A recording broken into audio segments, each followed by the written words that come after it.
What's up, everybody out there? Dan here with another Codex interview with comic superstar Darick Robertson. So I know I thanked you when you got on, but thank you again for agreeing to come on here and talk with me tonight.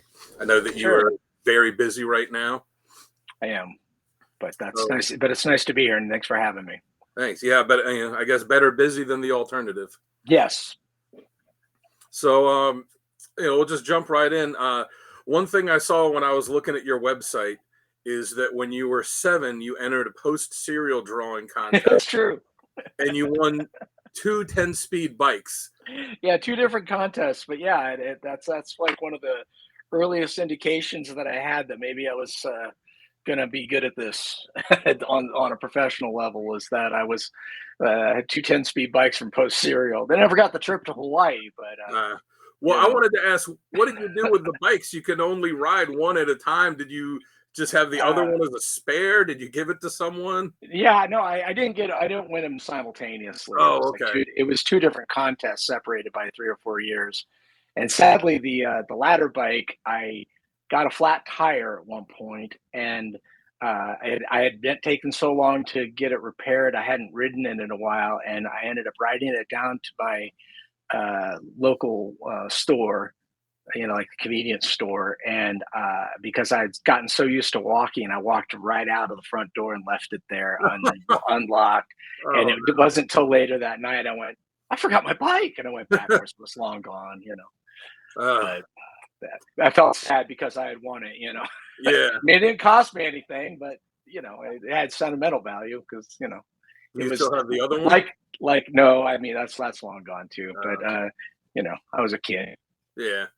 But it was like Ralphie's dad in Christmas Story. It's a major award.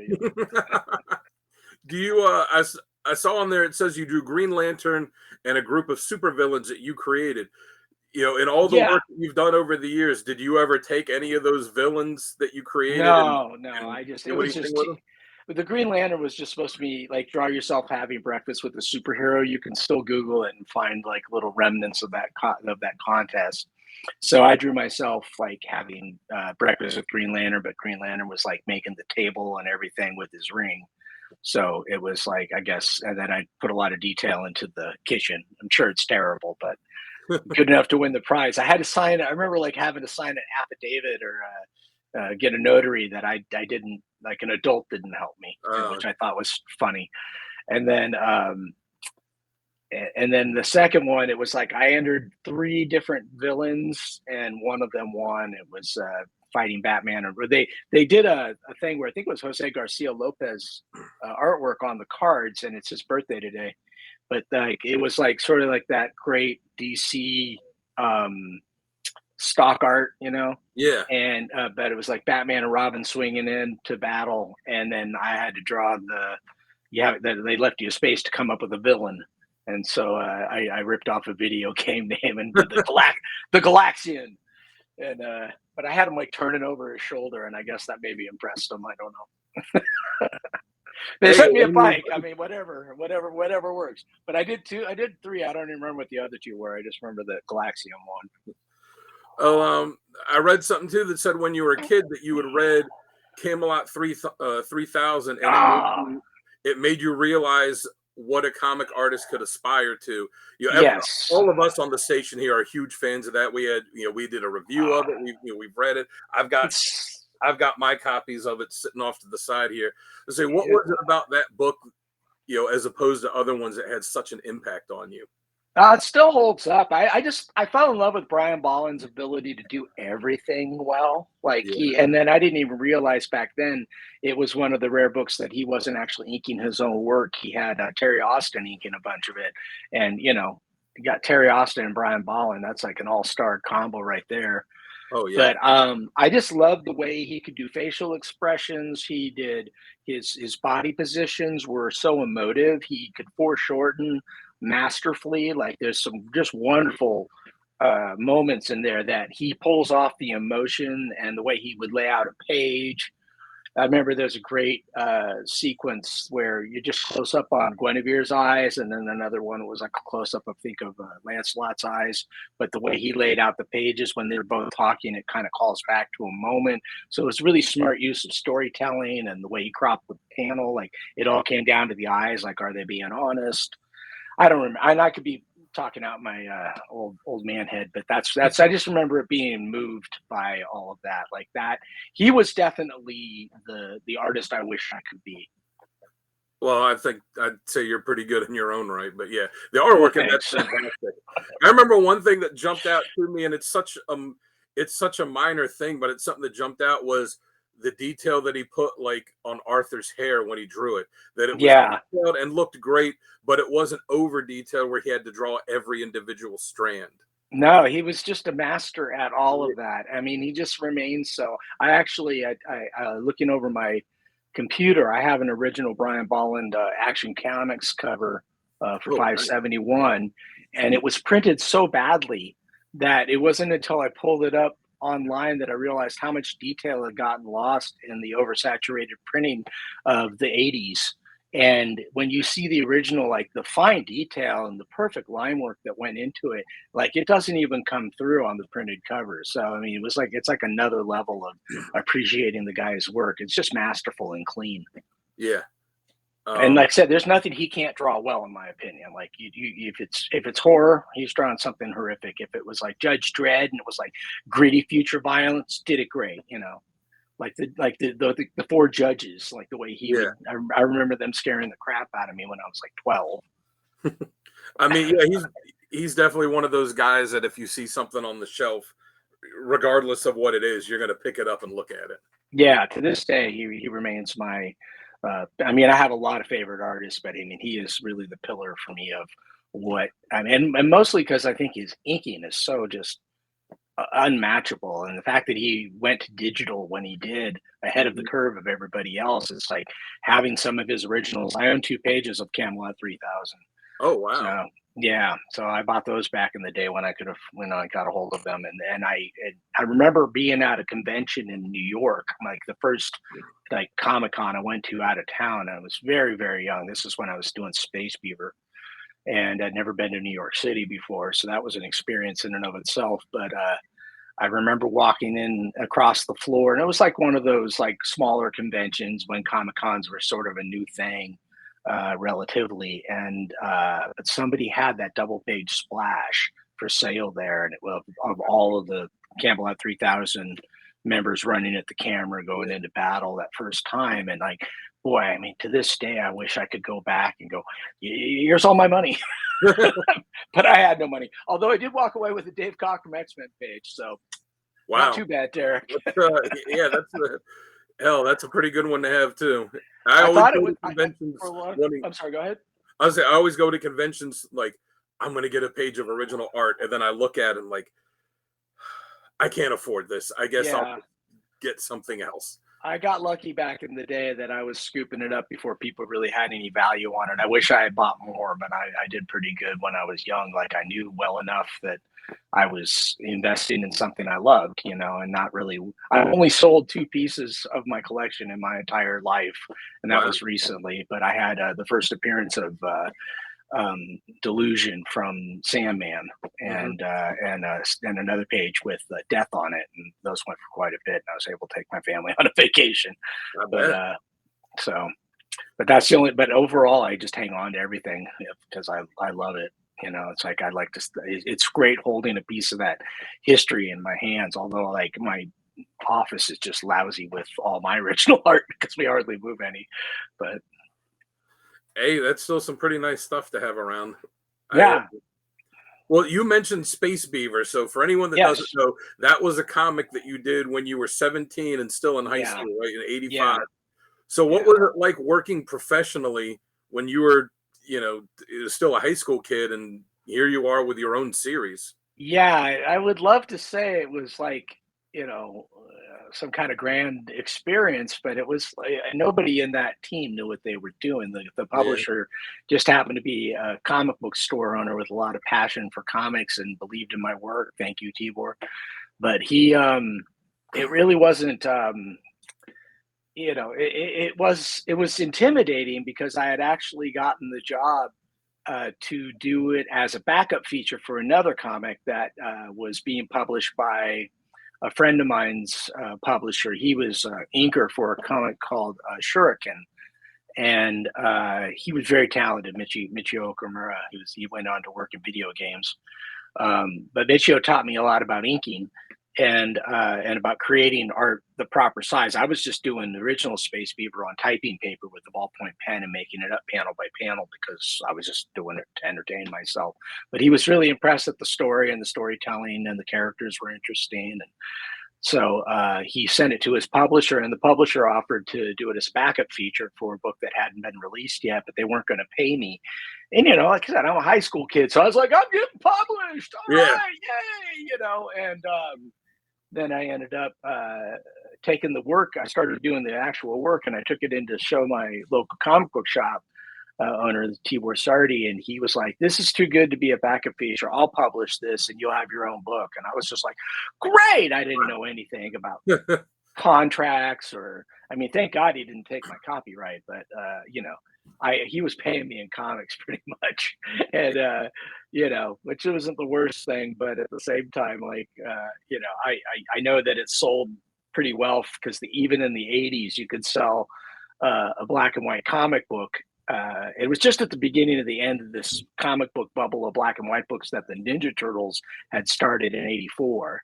And so by '86, when my book came out, everybody and his brother was trying to get a new #1 black and white comic out there because retailers were ordering them like crazy. The same thing would happen in the '90s, like a #1, but everybody was looking for the next Ninja Turtles #1.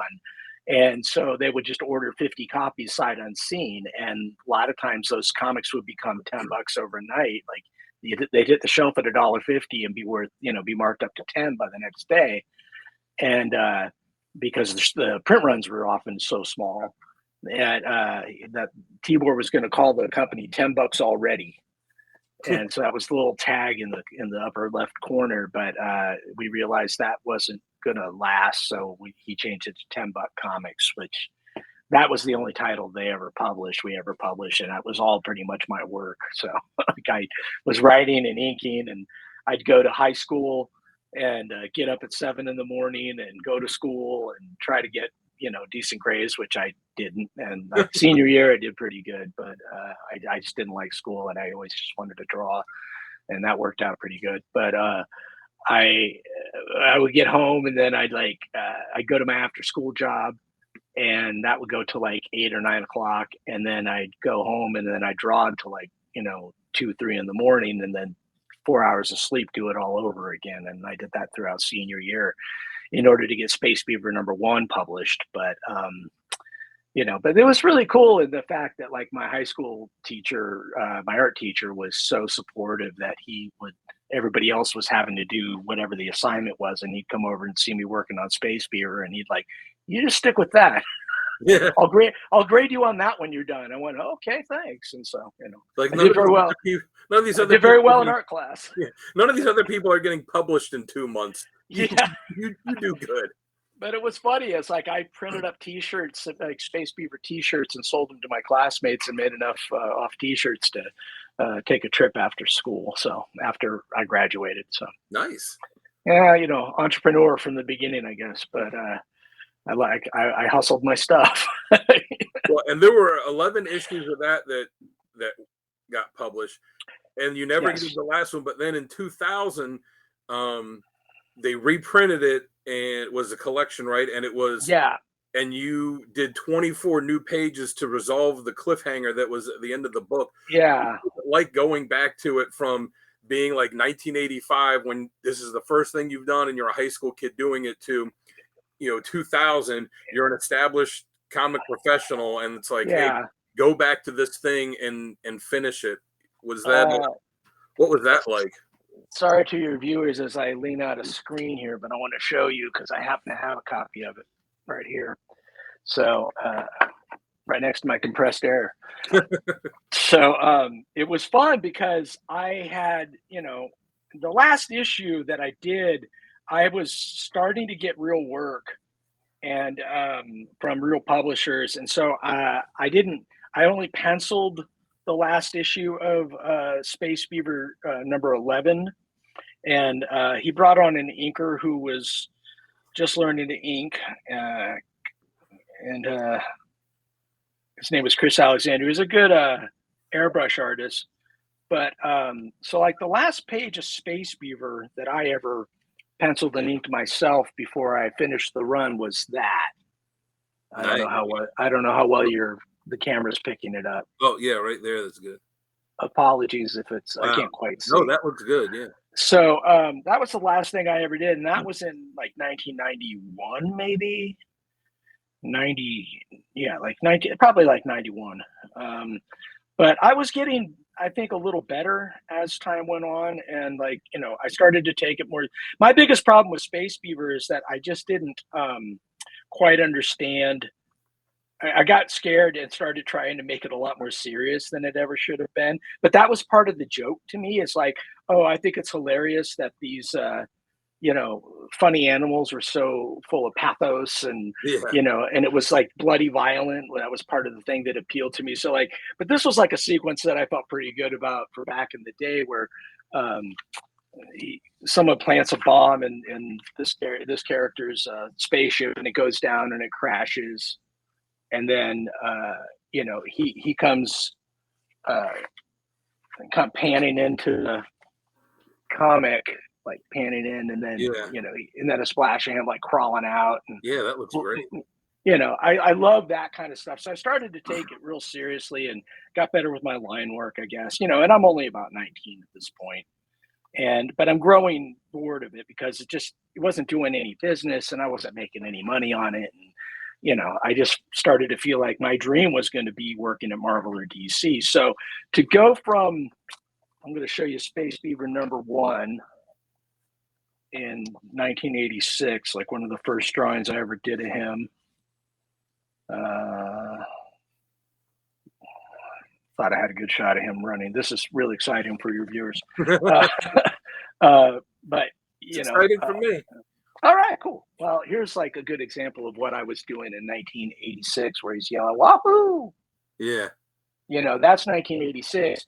So by 2000, I've been working at Marvel for a while. I've been doing, legit stuff. I've worked on a few issues of Wolverine and Deadpool, and so I came back to come to do the final chapter, and like I brought that skill to it, where like that's the inker doing my last issue, but then there's like that splash page if it's coming in focus. I can't tell. It looks good. Yeah. Thanks. So like that's me like coming back like to the character with my modern skills, and it was fun. And like I have a contract with the publisher. I can't say too much, but they're going to do an omnibus, and and then if that goes as planned, it's going to be followed where I'm going to do some more, some new Space Beaver stuff with some. I've reached out to a bunch of my talented professional writer friends and got a yes from a long list of luminary people that have no business putting their names anywhere near Space Beaver, but they're willing to do it for me. So they're going to write short Space Beaver stories, and I'm going to illustrate them. And I'm just kind of awaiting we got a contract. I'm just waiting for the company to kind of gear up and be ready to do it. Well, you mentioned working for Marvel and Wolverine. So your first work for them, right, was Wolverine 54. So correct. What was it like going to Marvel? Like, you said your dream was to work for DC and Marvel, and you've done some Justice League stuff for DC. But what was it like going to Marvel, and then your first assignment for Marvel is drawing one of the most popular characters that they've ever had? Yeah, well, that was a dream for me because I had been a fan of Wolverine ever since I was a teenager. My sketchbooks were filled up with like Wolverine drawings and Nightcrawler drawings and X-Men drawings. So like for me, that was like everything I had hoped to do. So, but in those days, like if you worked for Marvel, DC wanted you, and if you worked for DC, Marvel wanted you. So people would fight over new talent, and guys like Rob Liefeld were breaking in around the same time. He got in just before me on Hawk and Dove, but I used to see him at conventions, so it was like that kind of next wave of artists coming up. And I would get reviews and stuff from the editors and always work hard on getting my stuff a little better. So Bob Harris, who was editor of Wolverine at the time, saw my Justice League stuff and asked me if I wanted to do a tryout on Wolverine. And I did on like 3 pages that Larry Hama wrote from an issue that had been published. But I didn't look at that art. I just did it myself. I think Silvestri was drawing the book at the time. Yeah, I could be wrong. But it was an issue of Wolverine. But I just went in and gave it my all. But I got the job. So, and then Fabian Nicieza, who I would go on to do like a long run on New Warriors with, was the writer. And so I got to draw Shatterstar, which is why I brought up Rob, because that was one of his characters. that was a great cover too, the Shatterstar Wolverine one. Yeah, that old color always makes me crazy because like there's a lot of coloring mistakes on it, and I always kind of wish I could see that cover like colored well, But that was just the way it was back in the day. Well, you mentioned New Warriors, so you took over that book, with Fabian and I know Mark Bagley had a long run on it, and then you took over. So what was it like working on? Well, I guess you worked on a team book for Justice League, but you had a pretty good run with New Warriors. So what was? Yeah, I love New Warriors. I mean, I've got the complete run. I got the one up there, and I thought your work on was fantastic on it. You got to design new character. Yeah, I really costume characters and new characters. Like, what was it like doing all that? I had a lot of freedom on the book, and I think that was a real benefit because like I wouldn't realize how special that team of people I was working with would be to my mainstream career. And I loved working with Fab. I just got to the point where I wanted to go back and do create our own stuff again, and I had an opportunity to, so I walked away from the book around issue 50. But and I was juggling a lot because in the 90s, like there was so much work and opportunity coming in that like I just felt like I had hit the comic book jackpot and it was never going to change, but it did. I really enjoyed. Fabian was a great co-creator and wonderful to work with. We're still friends to this day. Still want to do more stuff with him whenever I get a chance. But he was great, and the editor was very supportive and open to original ideas. And I came up with a lot of those covers myself, and it was fun. Like it was kind of a tight knit creative group. The editor being Rob Tokar. He was just terrific. And it was interesting because Danny Fingeroth gave me the job, even though my audition pages were terrible. He saw what I had to squeeze them in while I was working on this Wonder Man annual that Fabe was editing, but another guy had written. And he, and I had a lot of fun with that. But but Fabian was like right next door to Danny Fingeroth in those days in the offices. So he was like walking my pages over to Danny, like, look what this guy's doing, And so Danny and then Bagley had already said that he was ready to go, and they had offered him Amazing. So,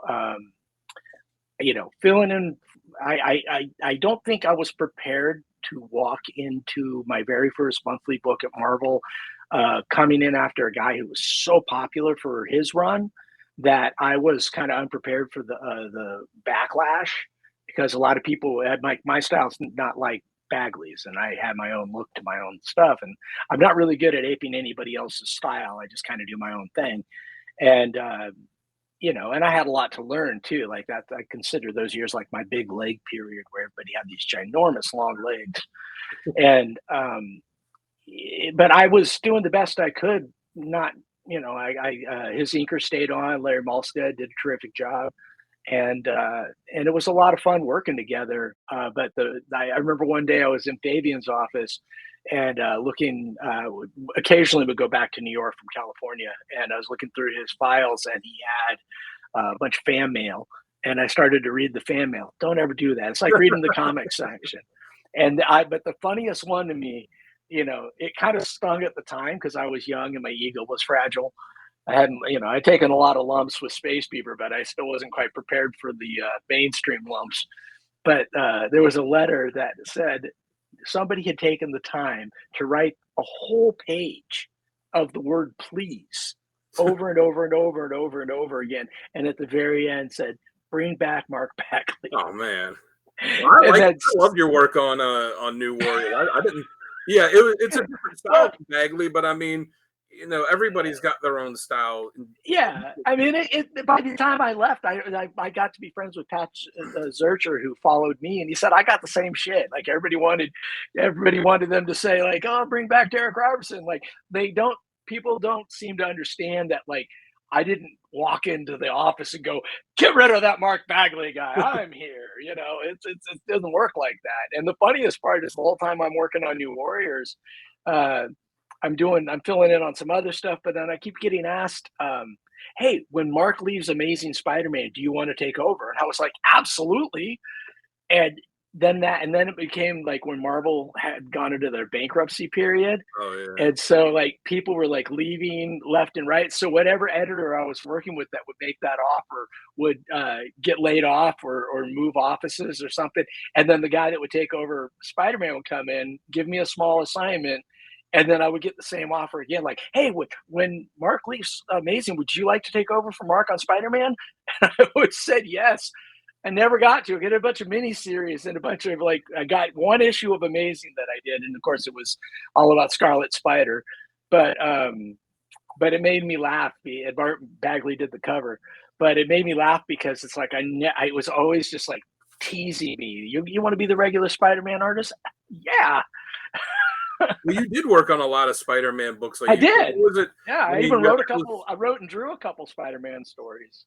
yeah, you worked on it with some some big time creators, but then Yeah. you wrote and drew some yourself. So what was and you had written some for the New Warriors annuals as well. Hmm. So Well, you know, backup annual stories. I yeah, kept so, trying to tell people I can write, but the biggest part of the writing thing is that I'm doing a lot more of that this year, but and I kind of love it again. But for a long time there, I'm like, why would I write my own stories when I have all these great people I could be working with that want to work with me? And it just seemed, I don't know, it seemed like a wasted opportunity to not co-create or do something with, people whose writing I love, you know. but you started out your career writing and Yeah, drawing too. but So I also look back on that writing though, and I go, who was I kidding? Like the imposter syndrome, jumps on me like a jackal with fangs and just goes, "You don't know how to write." But I'm at a point now where I just don't care as much, and I do want to write, and I think I'm okay at it. But if I don't do it now, when am I gonna? This yeah. isn't getting any darker, you know. Well, I saw it, and you went and did some stuff at Malibu too, when you co-created Mhm. Nightman, but you only drew the first issue. So was that Yeah. always the plan, just to do that, or No, was it no, I something wanted I it just had a falling out with my co-creator over else? creative disagreements, and I didn't like how it was handled, and so we went our separate ways after issue one, and I was on they, but then Malibu Ultraverse was like, "Hey, but we really want you to stick around. We love what you're doing," and they were paying me well, and I liked working for them quite a bit. So I said, "Well, I got my own character I could write and draw," and they were like, "Yes, we want that." So I started working on that, but then they needed fill-ins on some of their other existing books that were about ready to go, and so I ended up doing the Solution, and for like 5 issues with the late Jim Hudnall, and then I would go back, and then they wanted me to do, and then I started working on my thing, which is called Ripfire, Yeah. and I never really got. Then they said, "Oh, we're going to do it as 10-page sequences in the backup of these other books," and I was like, "It's not how I wanted it to go," but I had to restructure everything, so each 10 pages was a cliffhanger. And ironically, that's how I ended up working on Legends of the Dark Knight in that same format years later. But I really wanted it to get out there, and I was happy they were promoting it. I got a trading card with him on it, and then I drew, and I liked the character a lot. I had big plans for where I was going to take the story, and the baby just died in the crib. Like it didn't like we got one issue called issues that was a Ripfire Zero, and it reprinted that 30-page story, origin story, and then was followed with like a short story to show where I was going to take the character. And then that was the end of it. And then they sold the company to Marvel, and now he belongs to Marvel. And then for a brief period there, I was very clear. I'm like, okay, so the main thing about this character is that he will not have anything to do with the rest of the Ultraverse. Kind of the way you rarely see Daredevil in a team formation. Like Yeah. Daredevil's like rarely hanging out with the Avengers, or he's doing his own thing. He's got his own story. And I wanted very much Ripfire to be like that because he was a human with an alien consciousness, and and and so I'm away from the company, and first thing, they've got him in Ultra Force, a book that I had worked on, but they didn't bring me back to draw Ultra Force or offer it to me. They just had him in Ultra Force, and they killed him, and I'm like, ah. Yeah. And they did it all wrong. It was so weird to see like this thing that I completely thought up, and like just somebody else writing it and not understanding. Though I don't think whoever was, and no offense if you're listening to this, but I just don't think the person writing it was that invested in the story anyway, or at least not Yeah. Ripfire's story. So but the great thing about Ultra Force is I actually ended up working with Warren Ellis for the first time, and I recognized right away that he was going to be a luminary writer in the business, and reached out to him about doing a monthly book together whenever he was up for it, and that led to Transmetropolitan. So that was actually going to be my next question, is what was it like creating that book? Because that book ran for, it was a long time. It was not a superhero book. 60 issues, and Yeah. it was creating it was fun. I still think it's the most fun I've ever had working on a monthly book, and I don't think I could do it again. I was much younger, and just had no, I was just I just met the woman that would be my wife, and she worked late nights and I could stay up all night and draw, and it was just a very special time. Like, my life went through all of the big changes that a young man goes into adulthood in those 5 years uh, that I was working on that book, and I managed to never miss an issue, with the exception of I drew half an issue, the majority of it, the month I got married. And so, but the people that were on that issue were Brian Hitch and Eduardo Riso and Wow. Frank Quietly, like the people that were drawing these little like segues and sequences were like the best of the best. So, but other than that, I drew every issue, and that was, and creatively, it was one of the most fun worlds that I ever got to work within, because I knew what Warren wanted almost from the beginning. And and then a lot of my own ideas were what became iconic about the book. His glasses, the cat, the shoulder bag, like that stuff was me, because I was just thinking with what I was reading. But and I resisted doing the tattoos at the beginning, because I was afraid I'd end up drawing them over and over again, panel by panel, and it was a lot of work just getting the tattoos consistent and right. And it was the right thing to do. It made him iconic, but I really didn't. The only one that Warren really said, "I want this," is the spider that's up on top of his head, and he's like, "I want a spider tattoo on his head, like all over." Or he goes, "Quarter size, like up to the right." I'm like, "Got it." So Well, yeah, like, I mean, visually, the character is very striking, but it's like that, like the glasses are the thing that I remember when I would see it on the shelves at the comic shop, like the glasses were the thing that really jumped out at you. it was funny because Warren was resistant to him at the beginning. He was, and there's even like a joke in #1 where Spider's holding him up, and Yeah. the makers spit him out. He's like, "What are these? Are you on drugs again?" And that was his little like jab at me, because I don't think he saw the potential at the beginning, but later on he really embraced it and used it to wrap the story up. Like, there's a pivotal point that Spider's glasses kind of saved the day. So Well, and you had mentioned Spider-Man before, and I yeah. had read, and I don't know if this is right, I had read that you had the opportunity to become the monthly artist on Spider-Man, but you passed on it to do Transmetropolitan. A Spider-Man title, not the Spider-Man Yeah, title. not amazing. They were offering. I had done some issues of Marvel Team Up, one that I wrote and drew, and they wanted to make me the regular artist on that, and that would have been me drawing Spider-Man with another Marvel character every month, which would have been a blast. I look back and I'm like, I mean, even today, it still would be a pretty cherry gig. Where, okay, this month it's Spider-Man and the Thing, or this month it's Spider-Man and Wolverine.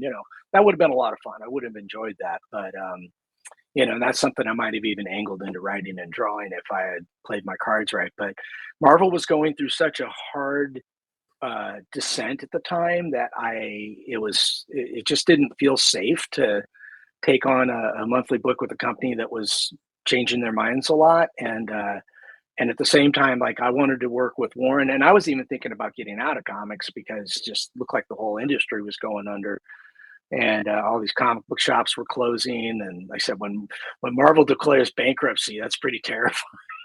Yeah, I You know, I remember it's that. like if you yeah, like if you can't sell Spider-Man to kids, that's like telling me you can't get hungry people to eat pancakes. You know, it's like that's it's not real. But that's the reality we were in, and so I was like, you know. And then my friend John Estes gave me some great advice, and he just said, "Look, why don't you just do this book with Warren, and you know, if it doesn't work out, Spider-Man will still be there. But if you know," and I was like, "Yeah," and he goes, "And if you do this book and it you know becomes something, it'll always be your name over the character as opposed to being another guy that worked on Spider-Man." And I was like, yeah, that's a good point. And so I rolled the dice and Transmetropolitan. Yeah, it You worked know, out pretty well. yeah, pretty good.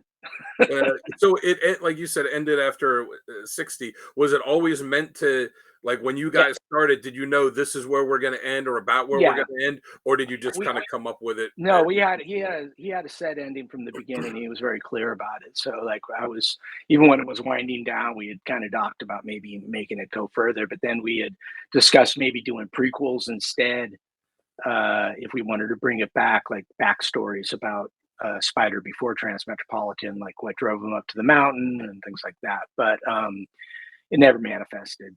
Like I think as we got older, it was just we decided it was better to leave well enough alone. Yeah. I've entertained ideas about creating something in that world of my own and writing it, but I don't get the feeling people would really want Transmetropolitan if it was just me doing it. I don't know. I mean, I think it depends. It's something that's been gone for a while. I feel like to do that, it would have to have like a new omnibus or something come out so people be like, oh yeah, this book was really good. Oh, and by the Yeah, way, here's some more of it. Be like, oh, that's great. I don't think I'd pick up the existing storyline. I think what I would do is go back into that world and create something new within it, just so I could kind of like borrow from the dynamics from it, but Hmm. make something new within that universe that hopefully people would like. You know, then leave well enough alone. Well, it said too that you were kind of hesitant about going to Marvel because all the stuff going on, but after Transmetropolitan, you did go back to Marvel. You worked Yeah, on the Nick Fury series, which was great, and then you did the Punisher stuff too. So I thought you were fantastic on the Punisher. That's I loved it. Yeah, that seems like a that's character that still your style fits perfectly. So what was it like doing that book? that was terrific because it was a chance. I mean, I was filling in for the late great Steve Dillon, and that wasn't the most comfortable shoes to fill because I loved him and loved his Yeah. work. And but the scripts were so much fun, and you know nobody writes that character the way Ennis does, and so that was a lot of fun. And they liked it so much that it ended up leading to me taking over on Wolverine and rebooting Wolverine because they liked my Wolverine within that 2 issues of Punisher so much. And I just was having fun because it was a chance for me to ink myself, which is something else. Like I've slowly but surely tried to get to the point where I started, which is I'm writing and drawing and inking all my own stuff. And then I was a penciler for a long time, and then I went back to learning to ink, but I could never get a steady thing. The first book that I think I was able to ink steadily was The Boys, and it shows. But you know, I've gotten a lot better. Well, I know one sequence that you talked about the Wolverine and the Punisher was when they were fighting and the Punisher earmuffs for anybody that doesn't want to hear a bad word. When the Spoilers. Punisher like shoots him in the dick, and then he's just like, "It'll grow back," and then he drives over him with the steamroller and leaves I it know. on him. It's like And that's he's what I still say. fighting. Ennis just destroys those characters. Like that was just his one of my favorite bits he ever did in Punisher was issue that I believe Dylan drew, but he had Spider Man and he was using him as a human shield as he fought this super strong bad guy. And then when it was all over, Spider Man was unconscious and he just kept using him as a human shield. And when Spider Man wakes up, he's like, "Oh, I feel terrible. What happened?" And Punisher's walking away. He's like, "We teamed up. You were great." Like What that's was it like getting those Jesus. pages, like especially the Wolverine, when you're seeing like, wait, he shoots him where? Then you're, No, and then he does what to him? Like, no, all right. people misconstrue that I don't have an equally sick sense of humor that you know he did, and then they so I always just laughed. I loved it. Oh, I thought Like I it was said, fantastic. if you look at Space Beaver, you'll see that stuff is like gory and like I said, it just makes me laugh. I like drawing gore. I don't like seeing it in real life, but I if it's in a movie and I can tell somebody built a really detailed plastic head and to blow the brains out of it, like it's great. Yeah. we But one of the shows that, if I see somebody like break an arm doing a skateboard trick, oh yeah, I'm the same way. One of the shows that we do on the station is we do comic character of the week, where each week we do like a, focus on a different character. And when we did the Punisher episode, that was, we have to pick 3 badass moments for the character. That was one of the 3 that I picked for Punisher, was what he did to Wolverine in that issue. yeah, It it's a was lot of brutal, fun. but it's so I don't think funny. Wolverine got the respect he deserved, but that's, that was the writer's prerogative, and that was okay with me because it's the same reason I took on The Boys. Like, I just happy to be drawing superheroes. So drawing superheroes that are doing terrible things is still me designing and creating my own superheroes. Yeah. So, that was that. So same thing with working on Punisher and Wolverine, but drawing Wolverine with that skull face was one of the most fun things I've ever done. Oh, that would look fantastic. I And remember, you, like, yeah, they were like, this might be a little too much. I'm like, no, this is what people want. That was yeah. And one of the other Punisher things you did, I think I got the book sitting here, was you did the Bourne miniseries that showed him in Vietnam before he became the Punisher. And I had read that was supposed to be part of the Ultimate line, and then it ended up becoming like, the regular Marvel stuff. It was Max. Yeah, the Max stuff, but it took place in the 616 universe. So what was it that made it change from being an Ultimate Universe book to a regular Marvel Universe book? I don't know. That wasn't really. I wasn't really part of that conversation. It was always a Max book and a line for the Max, or a book for the Max line as it was presented to me. And so I just drew it. I did a great deal of research for it. Now X-Men editor, but then assistant editor Nick Lowe was kind enough to loan me his father's photo album from Vietnam. Oh, wow. And so I was actually able to go through and look at real photos that he took during his years on a camp, on a base like that. And so the details, all these things in the background, I took a lot of attention to get right, because my dad was a World War II vet, and my uncles as well. And I really, on my mom's side, they were Navy in the South Pacific, and on my dad's side, I had an uncle that fought in that opening battle you see at the beginning of Saving Private Ryan. That's just a horror show. Yeah. And my uncle was in that battle. So I have a great deal of respect for veterans, and that it's not fun or entertaining to be in war. And I take that to heart. So I try not to glamorize it, and I try not to disrespect it by getting as much of the details right as possible. So, but the greatest thing that I took away from that, and I was blessed with working with the late great Tom Palmer on the inks. But what I took away from that, and because he got all the details correct as well, he didn't slough over anything. He really brought my pencils to another level. But I would get veterans and Vietnam veterans that would come to me, or their kids or sons, like adult sons, and they would say, "Oh, my dad said you really got this right, and he appreciated it." And so like that was very meaningful to me, that people that would say, "Oh, they recognize the work that I put into getting it accurate," and that was important to me. Yeah, I mean, that's got to be the best compliment at all, when you're drawing something Absolutely. that happened and the people that were there said, you got it right.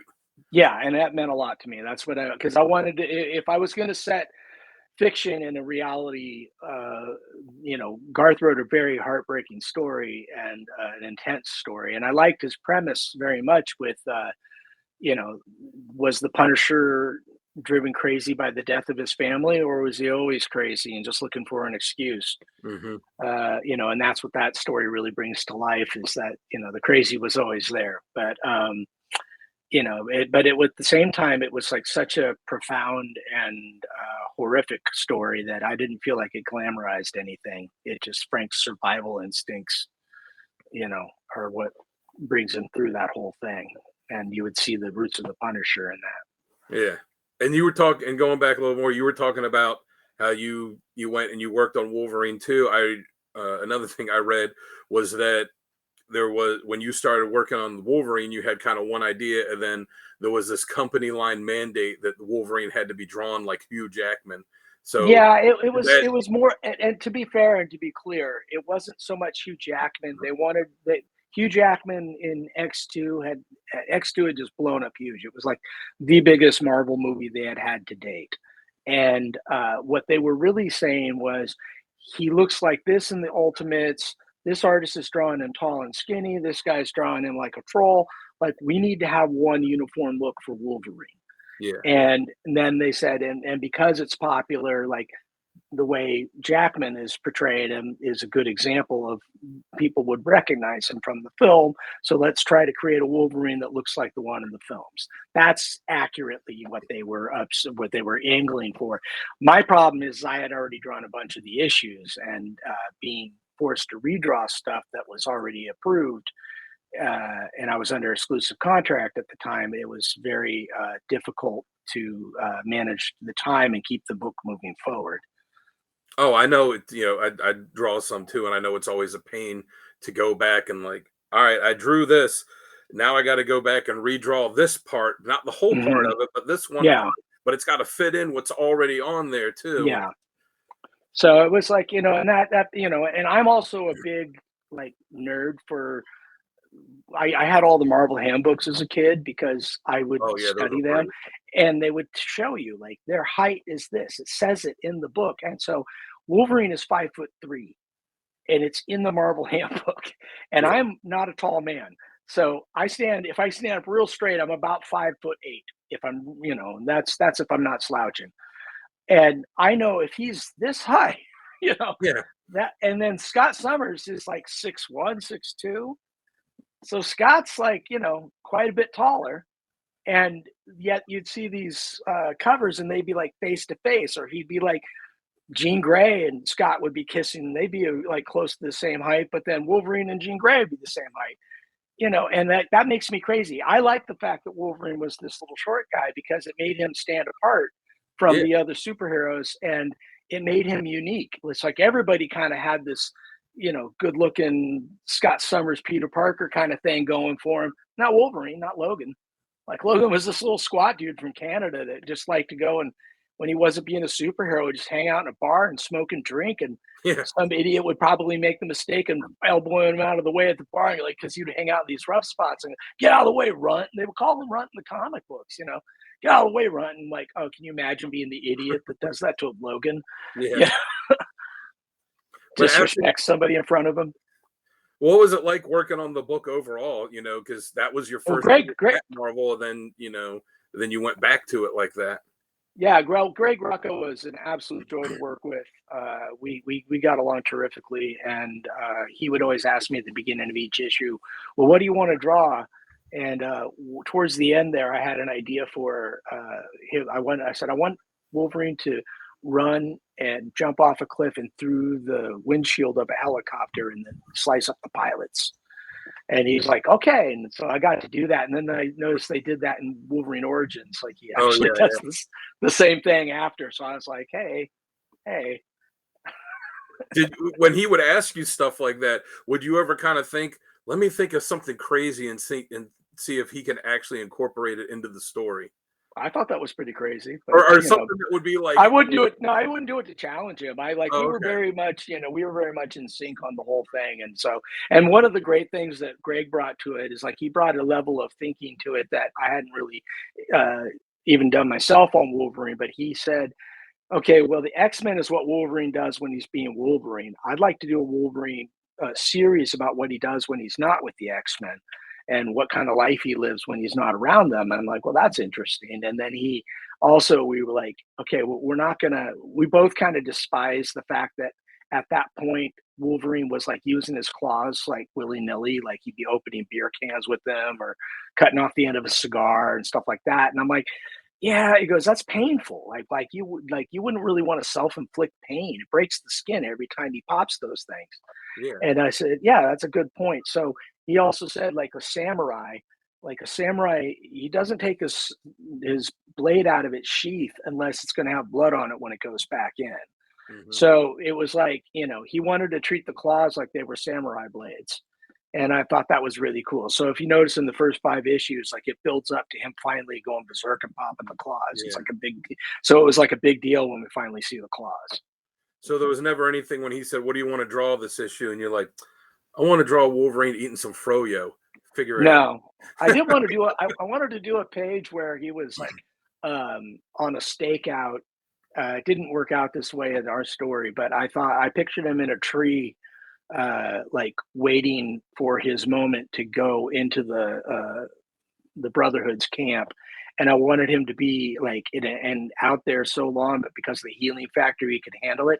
That he was like covered in snow, so kind of like Jack Nicholson at the end of The Shining with like Oh yeah, yeah. like icicles hanging off his sideburns and off his nose, and just sit there like waiting like for his moment. But he could handle it because of the healing factor. Like he wouldn't get hypothermia.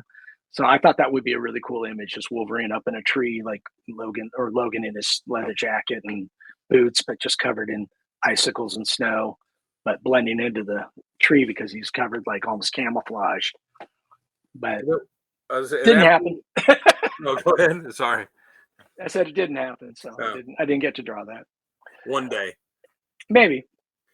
Well, and after Wolverine, you went and were the artist on Nightcrawler's first ongoing book. So how did it go? Yeah. That you left Wolverine to do Nightcrawler, and it was the first. Like he had miniseries before, but that was the first ongoing book that he'd ever had.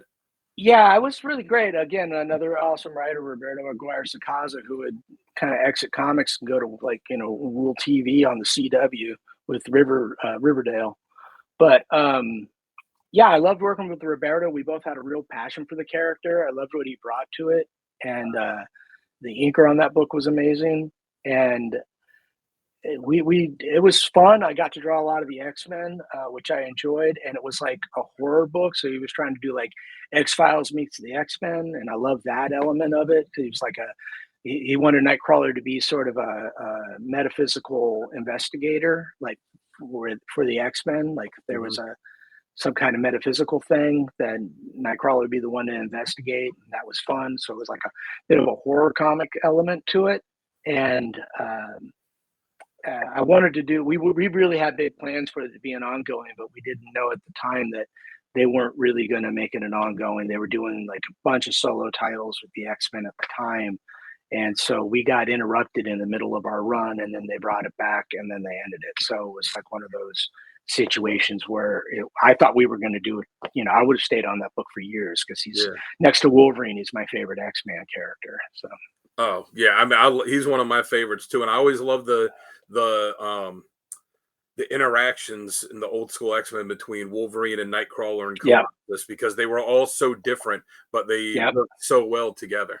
Yeah, and I like that. I have a big admiration. I have a big admiration for Kurt because like he couldn't hide. I mean, he had the option of putting on the little disguiso, but he was brave enough to just go, "Hey, look, this is who I am," and I thought that was a real powerful message to send to teenagers at the time. Like when I was reading it, I really identified with that. Like, hey, it's be brave enough to be yourself, put yourself out there. That's a good internal character trait.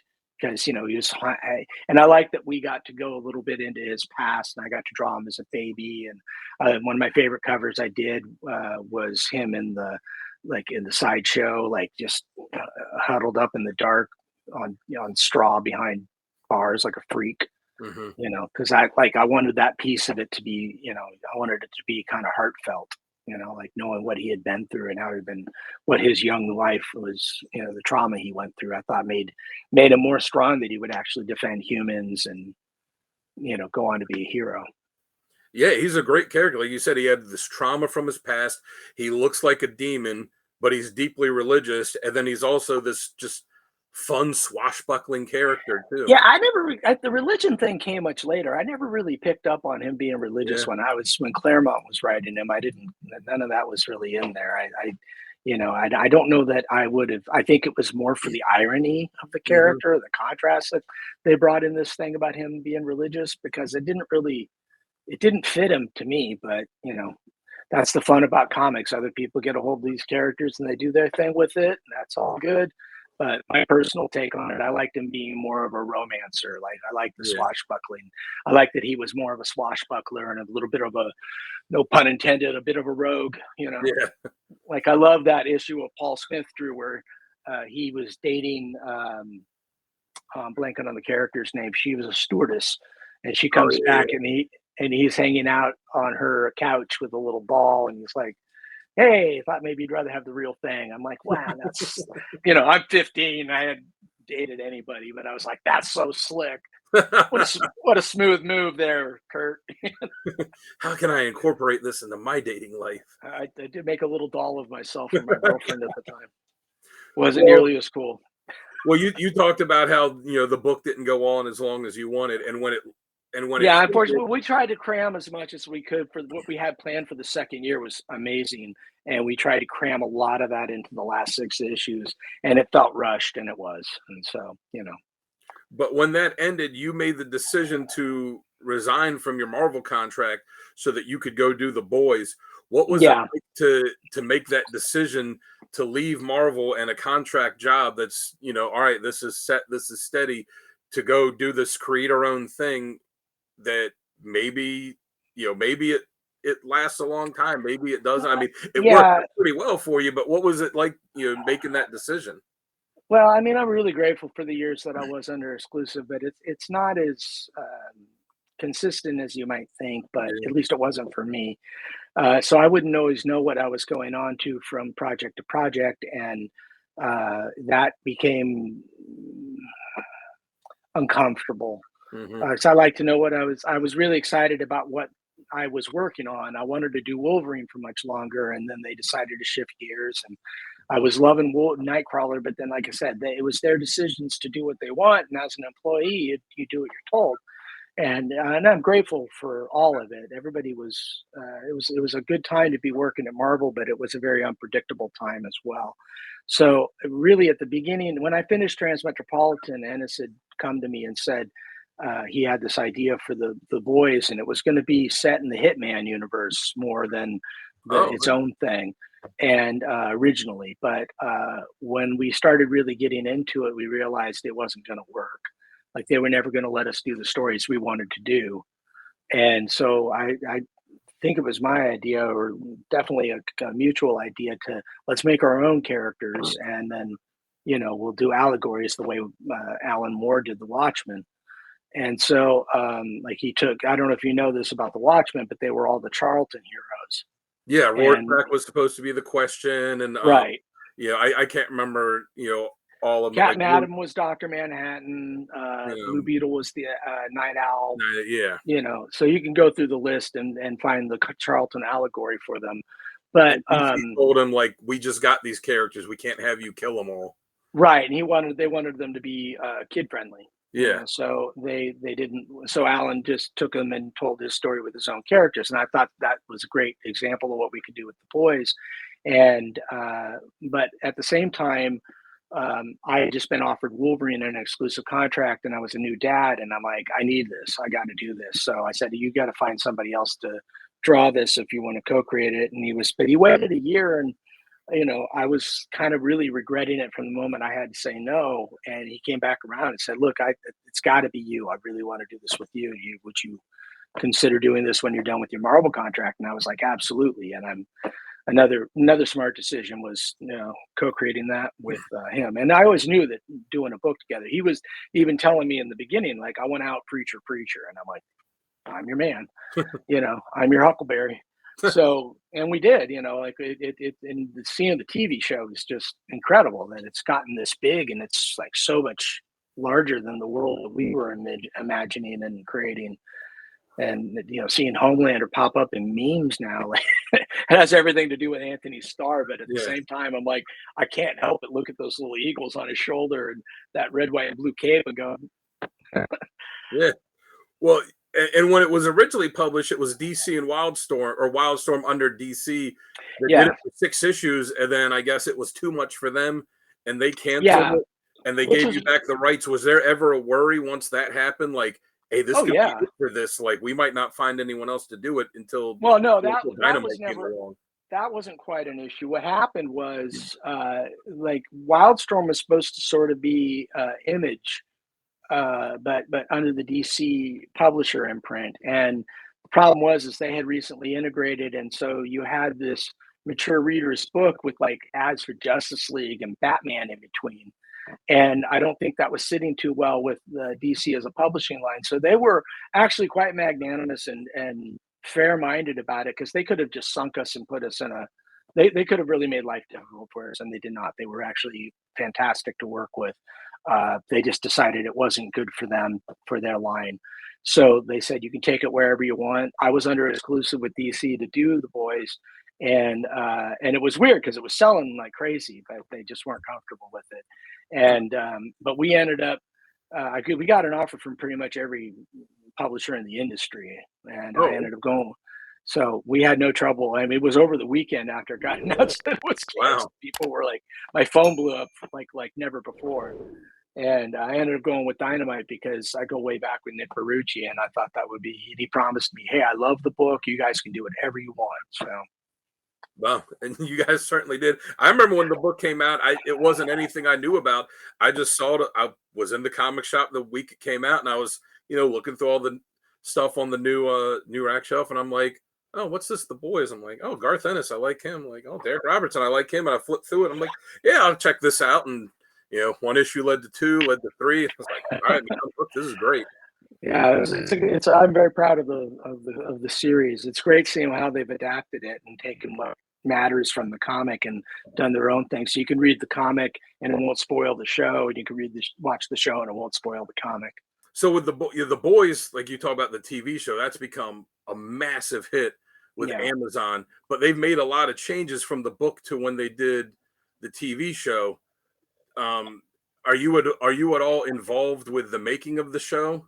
I was more involved in the first couple of seasons where I went to set and I got to meet everybody and I did some artwork for the show. Like if you watch it again, you'll see there's a scene where they're pitching the Dawn of the Seven movie and they show Yeah. storyboards. Like those are my storyboards. I did that artwork.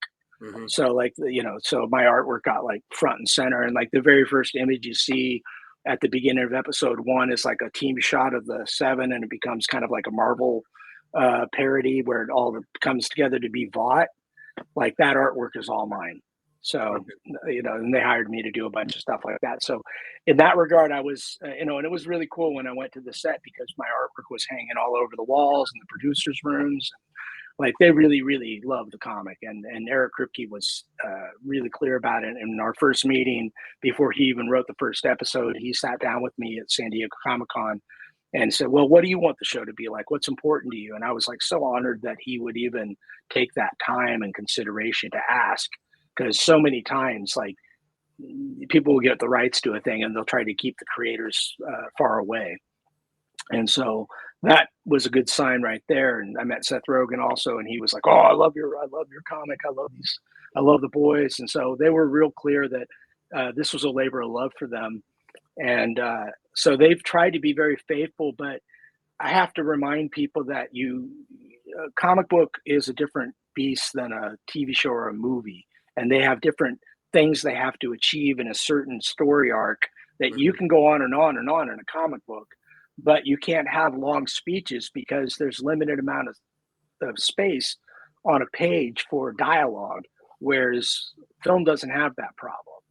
So it's very different in how pacing goes and what you can do and what you can't do. What will work on screen isn't. Oh, I mean, what works on a page doesn't always work on screen. In budget, you have to consider like, well, what can we actually do here? Like, here's a scene where we got the boys fighting, 8,000 superheroes at once. We can't afford to costume Yeah. 8,000 people for one scene. So, they have to make those choices. But I've noticed that wherever they can, they always steer back into the original source material in a way that I think works great. Obviously, it's an Emmy nominated show. We got nominated for Best Series.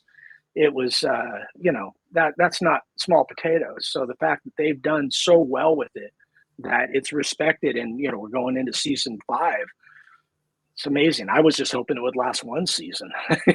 Yeah, and you've got the show. There's the Gen V spinoff. There was a Which is fantastic. I don't know if you've watched it, but like oh they yeah, did a wonderful job of creating their own original characters and then bringing in a little bit of the characters, like one of the characters from the comic, but doing their own thing with them with Tech Knight. And then, but they kept the funniest part about Tech Knight intact. Yeah. And then, but then, you know, Homelander shows up and it's like, and they tied it all together with the main series. I'm like, brilliant and great characters. I was totally very proud to have my name on that. And they had those animated shorts too, which were pretty good. I got to work a lot on the one that was based on my work. They hired me to do an original cover. So when the hands are digging through the comic box, you'll see that my artwork is in the background, and then they pull out a cover that actually is related to the story that they're about to tell you in animation. But that cover was something that Titmouse hired me to do, and got Tony Avina to come in and color it, and it was really great. So they open up the issue, and then it looks like my characters, and then also they got Simon Pegg to do Wee Huey's voice, and so I finally got to hear Simon as Wee Huey, which was really awesome. Yeah, I was gonna say that's one thing I like about the show is clearly he was, you know, you drew Wee Huey to look just like Simon Pegg. By the time the show comes around, he's too old to do that role, but they still found a way to get him in the show as Wee Huey's dad. One of my happiest days was them hearing Eric Kripke like, yeah, he's in my office right now. And I was like, yes, like, thank you. Because Simon was incredibly gracious about it. And I try to tell everybody, don't try this at home, because I got lucky that he's just a good human being and was willing to, you know, let me exploit him that way. Because he understood that I was only doing it out of fun and love because I loved space. But by the time the book came out, Shaun of the Dead had become this massive hit. And like he was relatively unknown in the States when I did when I was inspired, but he looked like he was actually playing a guy. If you've ever seen Spaced, oh yeah, that's so hysterical. It's wonderful, and it's all the original people that would go on to make the Cornetto trilogy. But he was an aspiring comic book artist who like worked at a comic book shop. And Simon Bisley had done the artwork for his album, his faux album cover, God's Third Leg. You'll notice in Boys Number One, I gave him a shirt that says God's Third Leg as a little nod to the show. But I thought, well, if this guy ever gets wind of it, he'll get a kick out of it. You know, I didn't think anything. I never thought it would become what it is. I mean, you don't have those kind of, if I can prognosticate everything I do, like this is going to be a huge thing, I would, you know, probably be a lot wealthier than I am. But I just had hoped to, you know, I thought it would be fun and funny, and he loved it. He was like, don't change it, I love it, keep drawing me in the comic, I think that's awesome. So, you know, and I got, like I said, I got lucky. He could have, luckily it was before issue 1 was printed, so if I had to, I could have like scrambled and gone back and changed it enough that it wouldn't have been obviously Simon, but I was getting his blessing. It was really terrific. Another independent book you worked on that came out a few years ago was one that I really dug was Space Bastards. Yes. And that book was so much fun. I really like that book a lot. That was the creators, original creators, the writing team, Joe and Eric. It's been such a labor of love for them for so many years that by the time they found me, like they were willing to let me come in and become a co-creator and just get under the hood and kind of fix what wasn't working, I thought, visually. And they had another artist that had done like a small version of it, but I didn't think it was a little too cartoony and it wasn't really capturing the edge that I thought the book needed. Mm-hmm. And I think if anybody who really likes The Boys and Transmetropolitan, that they'll love Space Bastards. Space Bastards has this. It was a lot. Ended up being like one of the longest projects I've penciled and inked entirely myself. I did the covers and everything. Like it ended up being over 200 pages long. And but I really, really loved those characters that I got to create for them. And I made some changes, like making Manicorn look like a big red devil with a horn and an actual horn, where it used to be a guy with a funny hairstyle and based on a guy they knew. But I like the idea, like if you're in a world that you can go all over and there are aliens in that world, then the aliens should have personality. And as a result, like Zordak is probably one of the most fun characters I've ever drawn. Had such a great, and I love the way they write him, that he's this little pervert, and but he's like totally unassuming until he goes into action, and then he's like ridiculously badass. A little bit of what I love about Wolverine, you know.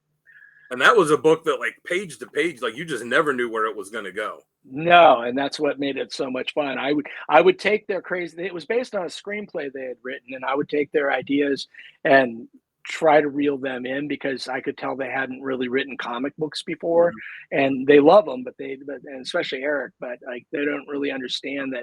Okay, you've got a 7 panel page, and you're asking one of these panels to have 50 people on it in on a cliff, and I'm supposed to be able to read like things written on their head, and I'm like, you got to pick one. Like, you Yeah. don't draw somebody this tiny and then expect like stuff that's on their shirt to be visible, if there's 50 people there, and it's important that there are 50 people there. So it's just stuff like that. But then I found a way to like, okay, I'll do it this way. And then they would like what I did. So I'd move things around. And that's what I mean by getting under the hood. Like, Mhm. if you're going to have this much dialogue, you got to have only this many panels. And if you're going to have that much, if you're going to draw this many people, then you got to give up on seeing these details until later, and then you can show that guy in close up later and get your gag in later. And you've gone back to DC and done some work for them recently. You did the Batman with the Legends of the Dark Knight. You did a few Yeah. there. You did Batman Fortress, which I thought was just that was such a fun book to read. So Thank you. what was it like? And you were writing and drawing these too. So what was it like for Fortress? Did you just go to DC and be like, look, I have this idea. This is what it is. And Well, that was Greg. It was sorry, Gary Whitta and I. And Gary Whitta, he's created the Book of Eli and wrote that, and Star Wars Rogue One. So it was his first big DC book, and they wanted to do something with Gary, and it was an idea that I had had a few years before when we were working on Oliver, this Image title that kind of died in the crib because of the timing on the release. But I had an idea for a 10 pager similar to that Legends of the Dark Knight started out as being these 10 page stories that were supposed to be for DC Digital, which was kind of came and went. And so I had begun working on that, but then they were like, hey, we were open to pitches. These are the characters we got. And I was like, I had this idea of, we were watching, I was over at Gary's house and we were watching Superman 3 and or Superman 2, and then and there was something about it that we were discussing, and I was thinking about the Fortress of Solitude, and I started imagining like what would it be like if I just for a 10 page story of just Batman trying to break into the Fortress of Solitude, but I imagined him like hanging on the outside of it by his fingertips, kind of like in later you'd see in Game of Thrones with them climbing the ice wall, yeah, like something like that with like polar bears at the bottom, like ready to eat him if he falls. And that was my idea. And I pitched it to Gary, and we ended up getting a chance. Then he came back around like, oh, I like that fortress idea you had. And he had taken it into this whole other idea. And so, like the whole thing with the worldwide blackout, and, but that was a lot of fun. And then the best part was creating the character Dale. Like we both were just giggling over that oh yeah, that because was a he great. was replacing Chip. Yeah. Um, well, yeah, with that book, you created the new Green Lantern, which I love that he just showed up and it's like Batman's known him for a while, and Yeah, I uh, love that. Was the most fun about that book is it really took place inside a kind of an Elseworlds yeah, universe where we were able to like kill off Cyborg, and like we were able to do things like that just sort of existed in the world of Batman Fortress, and that was fun. I loved drawing it. It was so much, especially issue 1. It was like because then that was Gary like, oh, I'm writing the Joker. Oh, I'm writing Penguin, and and that was great. And I loved the way he wrote Alfred, and that's actually what I had just done the Legends of the Dark Knight. That was me writing my own Batman story. mhm, And again, it was set up in these 10 page formats. So it has these sort of like mid issue endings and then beginnings. So rather than just being like 3 24 page stories that flow, I had to kind of make it all work together in that format. But getting to write Batman was an absolute dream come true because that I've written Spider-Man, Conan, and Batman, and those are like 3 of the most mainstream characters I've written, the most prominent. I wrote some good New Warriors, but most people don't know who Speedball is, but they know who Conan the Barbarian is. oh yeah, But and Batman, so, but I was really glad that I got a chance just to write and draw one of my favorite characters of all time. And the miniseries ended with, spoiler for anyone that hasn't read it, which you should have because it was fantastic. It ends with Batman getting Superman's powers and has that great Oh, film. you're talking about Fortress. I was talking about Legends. Oh yeah, sorry, I was going that. That's okay. Yeah. If there was any plans to go back and like do a sequel for Fortress. Oh yeah, we actually have a really, really great idea for a sequel that Gary is itching to do, but I don't know if it's going to happen. The editor that was in charge then is no longer at DC. He went over to Skybound, so he would have been the guy to greenlight that if they wanted to do another one. But we have a great sequel if we ever get a chance to pitch it and do it. We have an excellent sequel in mind that.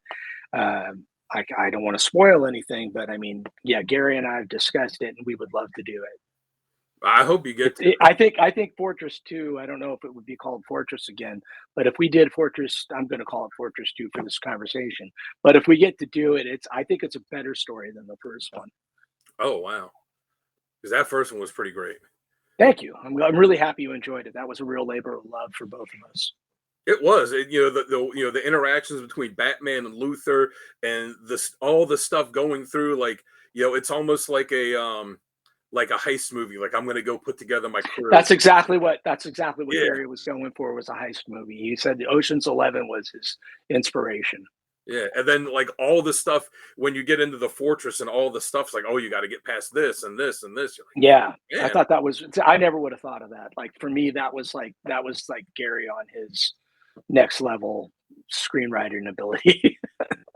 So you've had a pretty long career. You've gotten to work on all these Marvel characters, all these DC characters, all these icons, your own stuff. Are there any characters that you haven't gotten to work with, or maybe only gotten a little bit to, that you'd love to be able to tackle? Yeah, I still want to do something with Plastic Man, and because I love the goofy characters. Yeah. So I love Plastic Man. I'd love to do something with him, and at Marvel, I've always dreamed of working on the Fantastic Four, but it would have to be the classic Fantastic Four. Mm-hmm. But, that would be the one Marvel thing I'd love to go back and do. That would be pretty good. I'd love to see you draw the Thing. No, I drew him a bunch in New Warriors. And I also drew him briefly in a comic called Spider-Man Sweet Charity. I was playing with him then. I'm not really crazy about that work, but I really did like the stuff that I got to do in New Warriors with him. And that's kind of put the desire in me to go in and work on, And I kind of always hoped that maybe if I had taken that Spider-Man team-up book, that I would have got to do a Spider-Man Thing story. But yeah, I love that. He's probably my favorite of the Fantastic Four. So you told me before we started, before we jumped into this, that you've got a lot of writing coming up that you're doing. Yeah. What projects do you have coming up? I'm going to be writing a book for a new line of comics called Magma, and it's not announced yet, so I can't say too much about it. But we're going to talk about it next week at WonderCon. I don't know when this is going to go out into the world, like our conversation here. Oh, this video. It'll probably be about a week for him to go in and edit it and add like graphics and stuff, but I don't know the exact date. All right. Well, then I think I can say that, because by the time this airs, it will have been announced. But I don't think they're going to announce what it is. But I'm writing an original thing that I won't be drawing, which is the first time I've ever done that. And that's very exciting. And because I'm working with an artist who's an old friend of mine, and his style, he comes from animation, and he's worked on he's got an incredible resume that includes working on like New Frontier with Darwin Cook, and he worked on the designs for Batman Beyond, and so he's got an incredible resume, and we've been friends since the early 90s. In fact, he drew one of those New Warriors stories way back when he was just starting. So he doesn't like being reminded of it, but yeah, that was one of the ones that he did the Speedball story that I wanted to be a sequel to my Speedball story, but I didn't have time to draw that in the annual. Whatever I was working on at the time, I had written them for myself to draw, but then I brought in my friends. So it's a chance, but don't look at that and compare it to what he does now, because that was many, many years ago. This is infinitely better, and he's got a very unique style. So my style of drawing would probably make the story I'm working on a little too dark to be palatable. So he brings another edge to what it's going to be. And his designs are terrific, and we worked on it. We're working on it together, and I'm very excited about it. I've gotten 2 issues written of 4, and and I'm looking forward to being able to talk about it more. What I can talk about is also I've written a 96-page graphic novel for something you can look up on YouTube called Crestar with a C and the Night Stallion, and it's by 2 independent filmmakers, um, and they did like these funny superheroes that are from Detroit, and it's a very original idea, and they brought me on board to do a cover, and a cover led to me doing some editing, and an editing it led me to do some rewriting, and then they just ended up giving me the whole thing and go like, okay, just write the whole thing. So I didn't draw it also, but I wrote a 96-page graphic novel that's I think at the press right now. Oh, wow. So that should be coming out this year, and they're putting out promotion for it now. Do you have so you got that writing stuff coming up? Do you have any projects you're going to be drawing coming up? Yes, I'm working on a few things right now, but I can't talk about them. Gotcha. No problem. I will be talking. The worst part when these interviews come is like all this stuff that is on deck, but I'm not allowed because the companies like to be the ones to announce stuff. So Yeah. it's like if I tell everybody, then it's like I kind of step on the marketing guys' toes, and that's not fair to them because that's their job. So, Oh, but yeah, I'm going to be working. I'll put some teasers in the conversation. I am actively co-creating a brand new thing with one of the best writers in comics, a guy who I'm old friends with and have been wanting to work with forever. And we're finally getting, we're on a brain meld right now, coming up with a new thing. And pretty sure that's going to be a short trip to the getting that greenlit to be published. That is in the works now. And then I'm also going to work with a major writer on a major set of characters that are very beloved that I've never drawn before. So, but I'm having a great time drawing them right now. all I'm right. doing Well, cover. I'm doing a set of covers, and then I'll be doing a full issue. nice. Well, it sounds like you've got a pretty busy year ahead of you. I do. It's all starting up soon, so it's like I got to get all the stuff that's on my board done now, so I can go on my convention trip and then come back and sink into the work. What conventions are you doing this year? How many do you have coming up? Well, I'll be at WonderCon next Friday and Saturday, and then I'm probably going to be at San Diego Comic-Con, and that's where this Magma book will probably get a big announcement.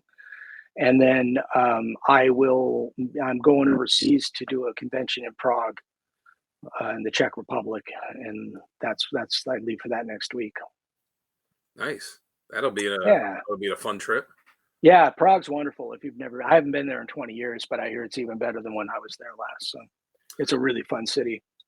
Well, I ask every creator this because where I live in Maryland, the local con is Baltimore Comic Con, and it's a big anniversary coming up this year. Is there any chance that you will be coming to that one? Yeah, I did a thing for Third Eye Comics in Baltimore years ago, and I really enjoyed it. I don't know. I have to be invited. So Mhm. if you know somebody that runs the convention, bug them and tell them you want me. I'd certainly come back. I'll Hopefully, tell you. hopefully your bridge will be fixed by then. I'm sorry to hear that you guys are going to be dealing with that. Yeah, that was wild to wake up to this morning. Crazy. I'll tell you what. We're actually going to a couple of us from the station are going to a comic convention in mid-April, and we're going to be interviewing Mark Nathan, the guy that started and runs Baltimore Comic Con. So I'll make sure to tell him, like, hey, Darick Robertson says that you need to invite him so he can come. I want to meet Darick Robertson face to face. So can you invite Darick Robertson? Well, I'd certainly like to come. I had a great time when I was in Baltimore the last time. It was quite a few years now, but it was good times. Well, I almost forgot I put these captions in here. I haven't put them up yet. So for anyone that wants to check you out, you've got your website here, the DarickRobertson.com. I looked at it. It's got some bio stuff on you and artwork and all kinds of cool stuff. Everyone should check that out. And then also your Twitter and your Instagram. I know you told me you don't do much on Instagram, but I know you. No, I don't really know how to use it. I'm such a Luddite, and I just don't. I probably spend too much time on Twitter as it is, complaining about my point of view and opinions. But That's you what know, it's but for. I guess I'd probably have more followers if I just talked about comics, but the spider in Jerusalem in me won't let me, I'm half that character for a reason. Yeah. I get outraged and I hate it here. Well, thank you again for taking the time out of your clearly your very busy schedule to sit down and talk with me. I had a lot of fun talking with you about your career, and I definitely look forward to seeing the new stuff that you have coming out soon. I'm really excited about what's coming out this year. It's all fun projects, and the writing is it's a new thing for me. And if it goes well, I'm going to probably steer back more into that. I have some ideas for original things that I want to write and draw that are on the agenda. If I can figure out what order I can put things in. Yeah.